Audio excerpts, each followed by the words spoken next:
Things are not looking good for Ubisoft, Massive Entertainment, and their latest release, Star Wars Outlaws. There's a new report claiming that sales are down 55% compared to Star Wars Jedi Survivor, at least in the United Kingdom.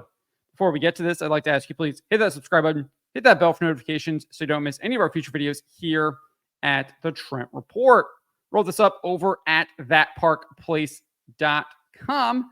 And we have this report coming to us from Nintendo Life, reporting that Star Wars Outlaws topped the sales chart in the United Kingdom, besting Hogwarts Legacy, Elden Ring, Armored Core 6, Fires of Rubicon, and EA Sports FC 24. So it was at the top of the UK sales charts. However, this is what is significantly concerning, at least significantly concerning for Ubisoft. I think gamers are probably rejoicing at this, indicating that their rejection of this game is indeed working.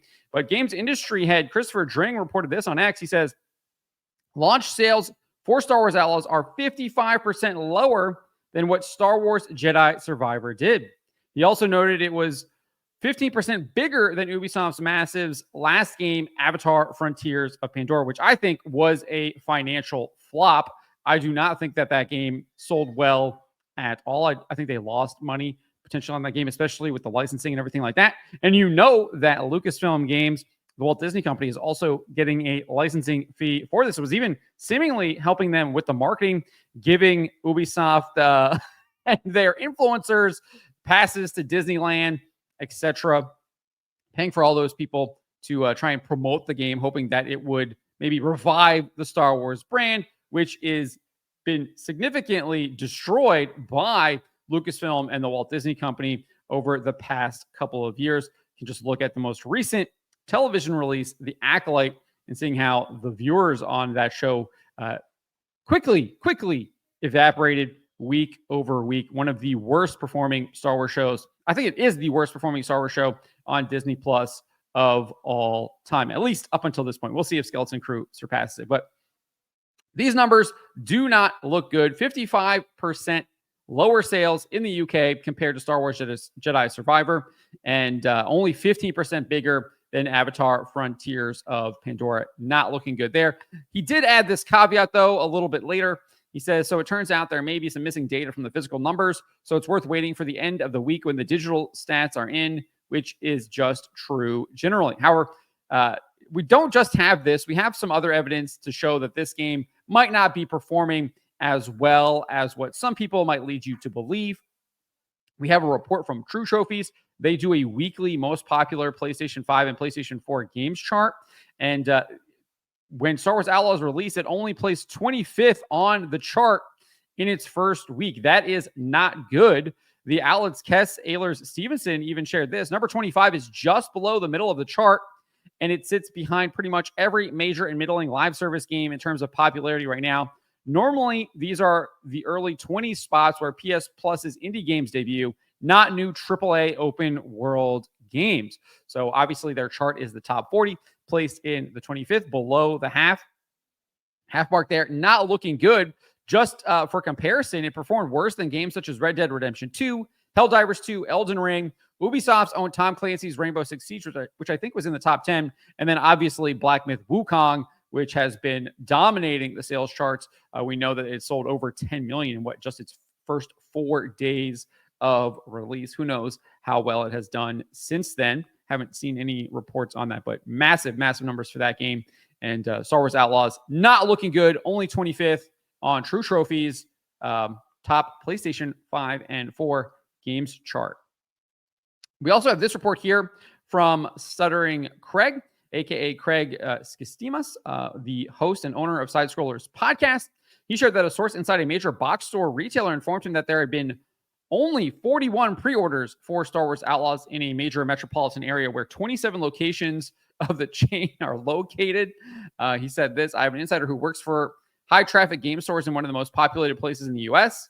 They have 27 stores in that area, and there have been a total of 41 pre-orders for Star Wars Outlaws. 41. There is no hype for this game. Just to provide some color, he did share this. I think this was yesterday on September 3rd. Yep, it was yesterday.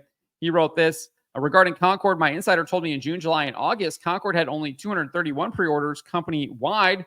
91 of them were canceled before the shutdown of the game. They sold 140 copies of Concord in over 900 stores. He says, I want to reiterate, that is roughly one copy for every 6 stores. So looks like, I mean, obviously we only have 27 stores in a major metropolitan area, 41 pre-orders, but looks like similar pre-orders compared to Concord, which is not good. We know that game was just shut down yesterday, less than 2 weeks after it was released. Obviously, a very different type of game, live service game.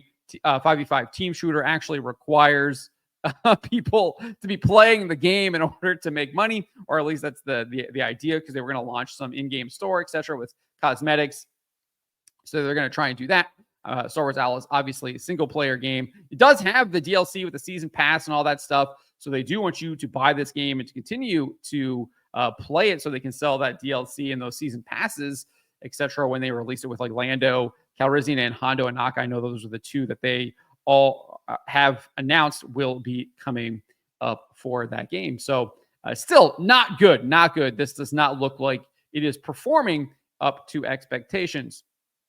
You can also look at the Twitch tracker. Significant decline in interest in the game just a week after its release. The game's peak average viewership occurred during the game's 3-day early access. If you pre-ordered the Gold or Ultimate editions or subscribed to Ubisoft Plus, it had an average viewership of 45,551 viewers on August 27th. That was the peak. It has since been in decline. On September 2nd, the average viewership was down to 6,668. That is a massive decline there in average viewership. I mean, we're talking almost 40,000 average viewers just wiped out. If you look at peak viewership, it is an even more grim picture, in my opinion. Peak viewership hit 117,554 on August 26th, but like average viewership has declined since then. Most recently, its peak viewership on September 2nd was 10,977. So massive declines there when looking at Twitch viewership. And just to kind of provide some color, show a comparison here. Black Myth Wukong was 4th on the True Trophy's most popular PlayStation's games list.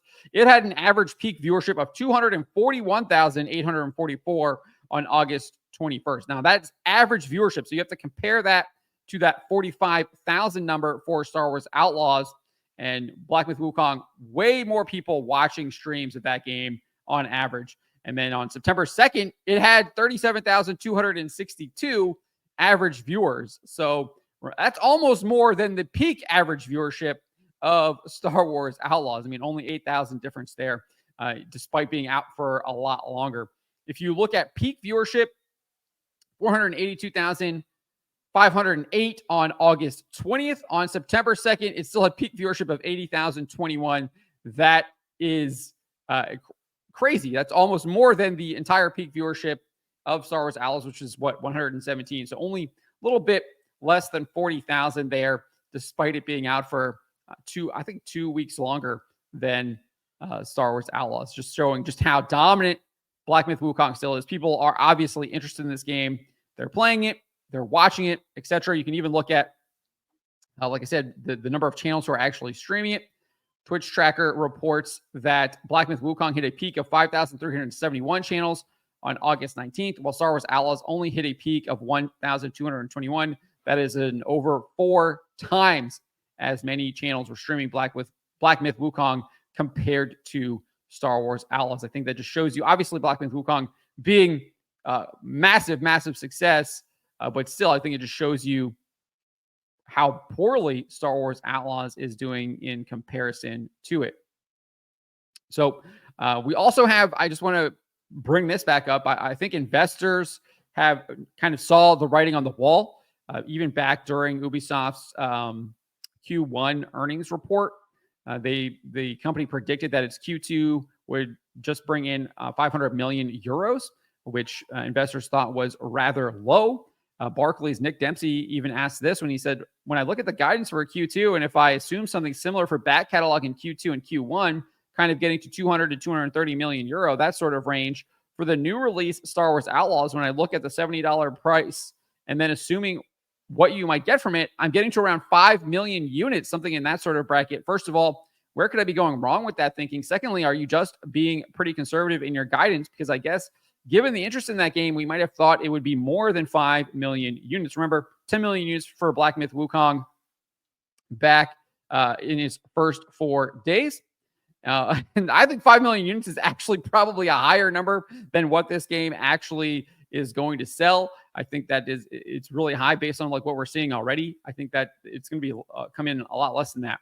But anyways, this is what Ubisoft CEO Yves Guillemot said. He says, we can't comment on the very numbers you are quoting, but what we have factored in is a strong launch for Star Wars Outlaws that reflects the fact that it is among the most awaited games of the industry this year and a really strong positive community sentiment. And also the fact that we are coming with the biggest marketing campaign ever so far for an Ubisoft game. So that's what we've been factoring in the second quarter. So I think like they just threw bad money after bad money with the marketing on this game and just kind of piled up their losses with that, because I just don't think that they are going to recoup the costs that they have put out for this, at least to the extent that they probably thought they were going to. In fact, following the release of Star Wars Outlaws, remember, general public, August 30th is when it released. It came out on a Friday. So it's just been out for, I guess, a week if you want to count the early access stuff. But we saw that the stock over the past 5 days has declined by over 10%, nearly 11% decline there. You can see sharp fall off right there at the very beginning of September. So it looks like investors do not think that this game is selling well and are reacting to it. It's at a low of 1550. Not good for Ubisoft, but I'm sure gamers are loving this. This is all part of the plan to punish these companies that are pushing the woke agenda. Ubisoft being one of the biggest AAA game developers that pushes the woke agenda. It's all over their website. It's all in their game development. It's in their character design. You see that in the character of Kay Vess. You see that in the fact that they chose to have Kay Vess be the protagonist, be a smuggler in this game. Doesn't really make any sense. Should have been a male character, in my opinion, in the vein of Han Solo. Probably should have been a Han Solo game, if we're being honest. They set it in the same time frame where Han Solo is operating. Could have even had Lando Calrissian, but they chose to introduce a new female character, and I think that has everything to do with the DEI agenda at Ubisoft, and I think they're going to pay the price for this. And I think this game might do marginally better than Assassin's Creed Shadows. I think Assassin's Creed Shadows is actually going to do worse, but things are not looking good over there for Ubisoft, and that is only good news to my ears. And I think good news to many gamers who are just sick and tired of this agenda that Ubisoft and other AAA game developers have been pushing on us, trying to get them to buy into their twisted, sick, and at the end of the day, evil ideologies.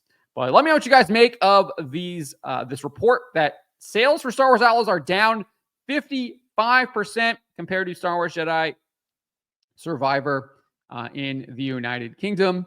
And are not looking good at all. Let me know in the comments below. Remember to always be charitable, especially to each other, but to always speak the truth.